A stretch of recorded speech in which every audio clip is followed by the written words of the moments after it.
Hello everyone. Do you mind if I sit here for a bit? I'm tired because I've been running around opening treasure chests for an hour. Okay, this is actually my favorite spot in this restaurant.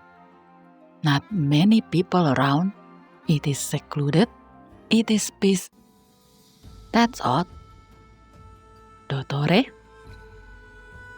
What are you doing here? Oh, I don't remember the ceiling being a place you can stand on. Dottore looks funny. Wait, am I the one who is actually upside down? This is weird. Have you noticed during the entire Archon Quest Luna 4, Genshin keeps placing and framing Dottore in ways that look normal but actually are not? The slanted camera, the hard cuts between places, the upside down. Today, I want us to look back at Dottore's cinematography in Archon Quest Luna 4 to see if they actually make sense. And also to see how Lumine is placed as his counterpart. Okay, let's start with the first place we meet Dottore, his HQ. This room is perfect for an antagonist. There's a long distance between our group and him, and the long zoom pulls us forward like we are not walking in. We are being pulled into his space. The room is huge and open, perfect for wide shot. We look very exposed. At the same time, the space makes him look very free because from the start, it is clear that we entered his territory. And of course, the stairs, my favorite part. 3 levels, first floor, second floor, third floor. The room is basically built for vertical dominance and authority staging. This room is perfect and yet at the same time not. Because then Genshin shows us the first problem. The camera is slightly slanted and slowly fixes itself. You would think this is just a cool cinematic move, but it's not. It is a visual language saying you walk into a place that feels wrong, but that place has its own order. Also, yes, it is a cool shot because they rotate while zooming out just to show the whole staircase, with Dottore still standing on the 3rd floor. If this is not the most efficient way to say he is above you and he is the master of the room, I don't know what is. Then we get the second problem. Dottore moves between floors, but we never see him go down the stairs or go up. It is always a hard cut. He's just already there. And if you think this is an animation limitation, I raise you Varka in Luna 2 walking up the stairs. So, why not Dottore? Because the game wants you to feel like space and distance are optional for him. He doesn't move through the room like a person. He appears where he wants to be. Without saying a word, he already feels less human. Then the third problem. Dottore is the one who moves toward the group, toward Lumine. Lumine is always small in the framing, not moving, not approaching, just there, while he walks freely across levels and distances. She is framed like someone caught inside someone else's setup. And later, she literally gets caught in his trap. For such a big room, we already have 3 very strange things happening. And the scary part is, these 3 things keep coming back in the next scenes. The first thing that repeats is the very first problem. Or maybe more accurately, Genshin takes that slanted camera from the HQ and pushes it to its final form in the next scenes. Wherever we are, the restaurant, the hills, the central plaza, the rooftop, that high beam place, the camera is always slanted. But unlike the HQ, this time it never settles. It never fixes itself. Every time it almost feels like it might stabilize, the scene cuts away. You never get to adjust. In the HQ, the slanted set displays feels wrong. Here, the slanted says you are inside something wrong. You are inside his reality. By the way, film people call this a Dutch angle. And then Genshin goes further. They do not stop at slanted. They push it until we get the Spider-Man scene. Yes, the upside down one. This is the final form. Because here is the trick. Dottore is not shown as the upside down one. Lumine is. The world is. To him, he is the normal one. You are seeing reality from his reference point. And with Nassau Town's harsh architecture lines everywhere, it becomes genuinely uncomfortable to look at. Which honestly feels very accurate to how his world works. Confusing, overwhelming, and hard to process. The second thing that repeats is the second problem. Hard cuts. Every time they've moved places, cut. No walking, no transition, just already there. Just like in the HQ when he moved between floors without using the stairs. Pace and distance are optional for him. But now, inside his construct, he does not just move himself, he brings Lumine with him. The third problem also comes back. Dottore establishes spatial dominance, and Lumine is staged as an object inside his controlled environment. He is always the one approaching, standing too close, walking past her, while Lumine mostly stands there, watching, enduring, trapped inside his setup. There is one moment where she finally walks away, and it happens right after Dottore restores the world back to normal. Which is very telling. This is the first time she resists. And she only does that when the space becomes stable, not when the world is distorted. So, what does all of this mean? A lot. Honestly, too much. So I'm putting it into a table. Yes, a table. In a Genshin video. Here's the pattern. Look at the camera tilt on the first row. And then the distance row. And what Dottore controls row. In short, in the HQ, you walk into his territory.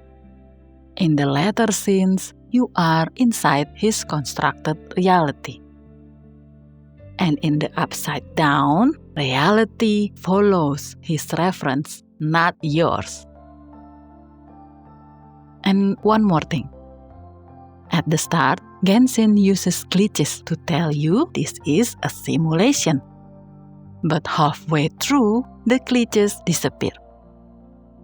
And the camera language takes over that job completely. Isn't this clever? But this makes the first problem never about the slanted camera. It's more about the world's orientation being unreliable, while Dottore is not. It's ironic in a way. Okay, now let's take a break. Whoops, Sorry, my bad. We're not taking a break after all. Let's rewind a bit. Up until now, Dottore is the spatial axis, the anchor, and Lumine is pinned inside his world. If Genshin keeps using this angle, the rest of the scenes go flat.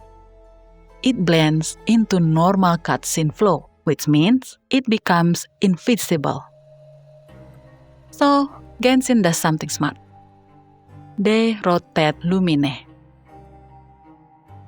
Notice the sequence. She floats, the camera zooms in, she rotates together with the world, and then she drops back into the chair. This is a very specific cinematic language used in psychological films. Wait, what? Let me explain. Genshin wants you to see that Lumine was not grounded before this. He has no agency at all. But lack of agency is abstract. So, how do you clearly show this? By using disorientation. The slanted camera, the rotating world, and now floating bodies with unstable gravity. Your body already understands this without needing words. Floating means no footing. Rotation means loss of reference. Settling means stability. So when Lumine drops back into the chair, your brain reads, she's finally grounded. The chair scene is a calibration point. It prevents the next scenes from becoming flat inside Dottore's control by first grounding Lumine. Now that Lumine is grounded and the world is somewhat stable again, Genshin finally allows her to move. And there is only one way to do that. By giving control back to you. Through you, Lumine can now initiate and choose distance. The chair scene quietly becomes a handover point from cutscene language to gameplay language. One makes you passive as a viewer, the other makes you active as a player. At this point, some of you might be feeling happy that you are now walking, running, fighting, and flying inside Dottore's construct.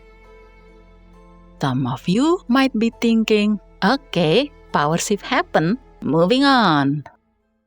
That's me actually. And this flat reaction is exactly what Genshin wants to prevent. So the game takes the control away again. It goes back to cutscene language where the world is still slightly slanted and Dottore is once again the spatial axis. This is cruel and yet brilliant move. Cruel because you just experience Lumine's stability during gameplay. You know what it feels like to move freely and own space. And now the game takes that away and puts you back as a passive viewer. It is brilliant because now you can feel how invasive every Dottore movement in this scene actually is. Precisely because you know Lumine has spatial ownership now. The game even uses this classic intimate threat framing to show you how invasive it is. Before the chair scene, everything reads as simple as, this is Dottore's world. Lumine is an object inside it. After the chair scene, it reads as, Dottore can control space. Lumine briefly learns she can move inside it and then is forced to live with that knowledge while control is taken away again. The moment exists not to change the world, but to permanently change how you experience the world afterward. Because you have seen how the old staging rule is broken, you are now aware that Lumine's passivity is never natural. You feel relief when the camera is no longer slanted in front of the Fatui HQ. Lumine has footing now, so the camera can be straight. This is no longer a predator versus disoriented prey. This is a confrontation between two grounded opponents. This is also where you realize we are no longer inside Dottore's construct. And even though it does not give you explicit control again, the gameplay moment is echoed in how Lumine stabs Dottore from the back. This is the extreme version of her crossing distance on her own terms. That's why you feel frustration when Lumine is on the ground and relief when Wanderer comes to save her. Genshin successfully makes you read Lumine's passivity as resistance being suppressed, not helplessness. Phew! Now, with the heavy ones out of the way, can we switch to something lighter? Something like negotiation? Well, not exactly negotiation. More like a one-sided offering. Yes, the offering. The one some people read as Dottore being weak and needing help. Spoiler alert, he is not.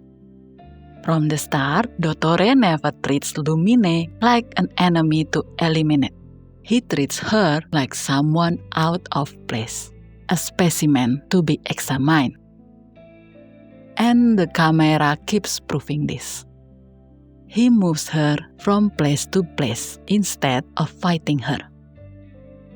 He controls the space, approaches her, makes her sit, changes orientation, and changes gravity. In a nutshell, he uses space to educate her, not to corner her. You can almost hear the questions behind it. How does Lumine think? How does she react when reality is unstable? What anchors her? What breaks her? What does she think reality is?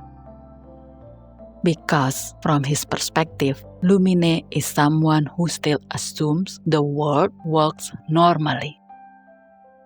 And he is trying to prove to her that it does not. That's why he keeps offering, even in the final battle. Not because he needs help, but because Lumine keeps reacting to his world as if normal reality still applies. Distance still matters to her. Orientation still matters. Direct confrontation still matters. And from Dottore's perspective, that is the real problem he is trying to solve. Okay. So, now the next question is, what makes Lumine so special? Why doesn't he do the same thing to Sandrone? The answer is in the movement. With Lumine, Dottore invades space. He drags her through environments, tilts reality, changes gravity. Everything we talked about before.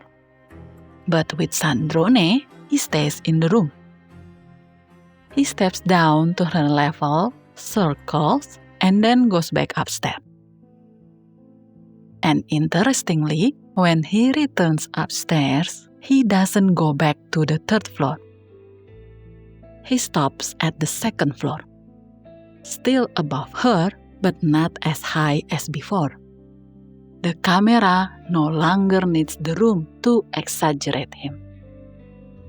So, there is no distorted world, no environmental manipulation. He treats her like a fellow harbinger whose mind he already understands. With Sandrone, he doesn't force anything. He just sets up a situation and waits. Because he already knows what she will choose. That is prediction, not control. And honestly, that's scarier. It means he's done mapping her. He cannot do that with Lumine. That's why Lumine gets the test. Does this make Sandrone weak? Spoiler alert again, no. They operate on a different types of intelligence. Dottore studies minds, behavior, values, reactions, psychology. He maps how people think. Sandrone studies system, mechanism, engineering, containment. She maps how things work. So, when Dottore predicts her choice, that is not stupidity.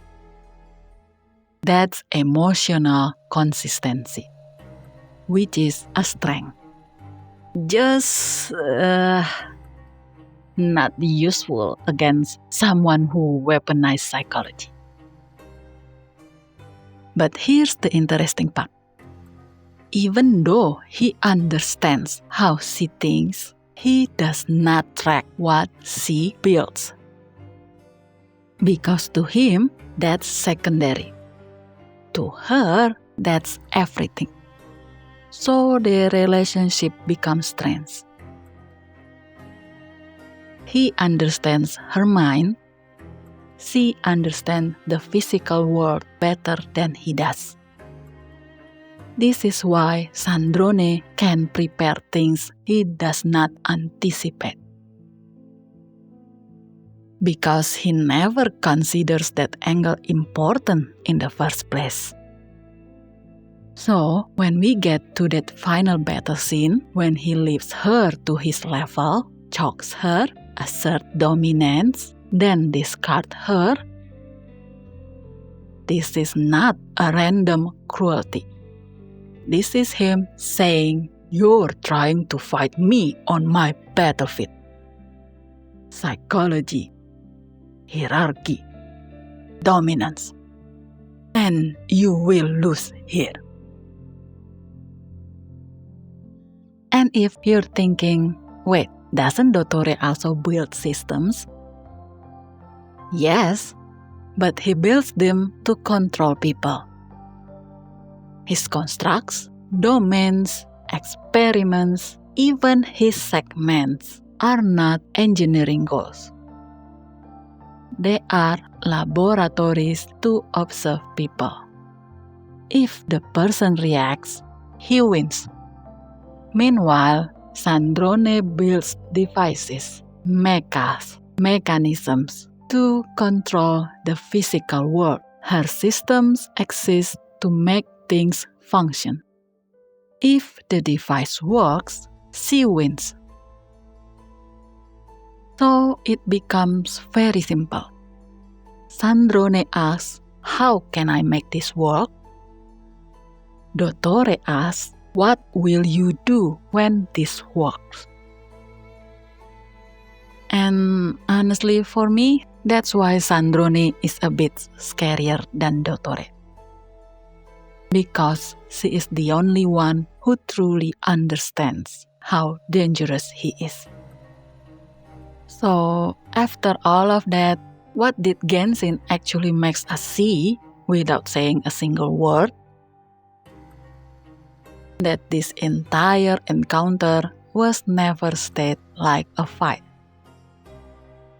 It was staged like a mind trying to reshape reality, and another mind that keeps its orientation even when reality loses one. Dottore is filmed like someone who does not believe in normal rules. Pace bends, gravity bends, distance bends, people's personal space bends. The camera never treats him like a person moving through a scene. It treats him like a researcher conducting his experiment. Lumine is filmed like the opposite. She is staged like the subject inside that experiment. Because of that, she barely moves. And yet, her stillness becomes the only stable reference inside the slanted world. He manipulates reality. She stabilizes it. He treats the world like something editable. She treats the world like something you stand inside. And from his perspective, that is the problem he cannot solve. So this was never hero versus villain. This is a confrontation between two philosophies of existing in the world.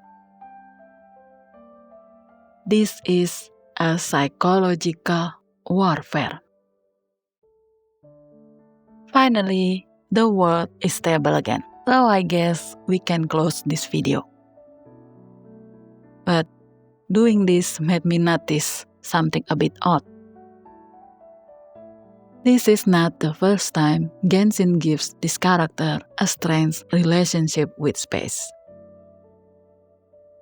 Back in the Thoth video, we saw Zandig first framed under Thoth's authority in a classic judgment scene.